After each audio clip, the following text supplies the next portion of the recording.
Hello everyone. इस video में हम सीखेंगे हिंदी मुहावरे। हिंदी मुहावरे सीखें तो मुहावरा क्या है हमारा? अक्ल पर पत्थर पड़ना।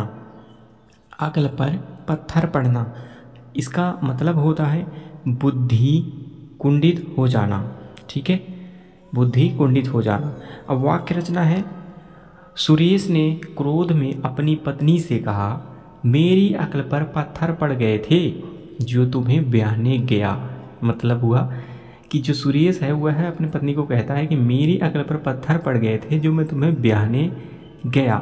मतलब इस मुहावरे का अर्थ यही है कि अक्ल पर पत्थर पड़ने का अर्थ यही है कि बुद्धि कुंडित हो जाना, मतलब उस समय उसका दिमाग कुछ अजीब हो जाना। ठीक है, तो वहाँ पे कह रहा है कि मेरे अक्ल पर पत्थर पड़े थे जो मैं तुम्हें ब्याह करने गया, तुम्हें ब्याह करके लाया।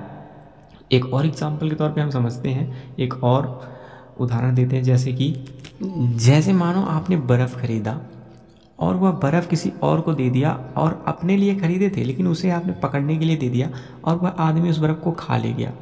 तो फिर आप वहीं पर भी बोल सकते हो कि अक्ल पर पत्थर पड़ना, मतलब मेरे अक्ल पर पत्थर पड़ गया था जो मैंने उस बर्फ़ को ख़रीदा। ठीक है, तो ऐसे इसका मतलब यही होता है, मुहावरे का अर्थ होता है बुद्धि कुंडित हो जाना। तो चलिए मिलते हैं नेक्स्ट वीडियो में नए मुहावरे के साथ। Thank you so much.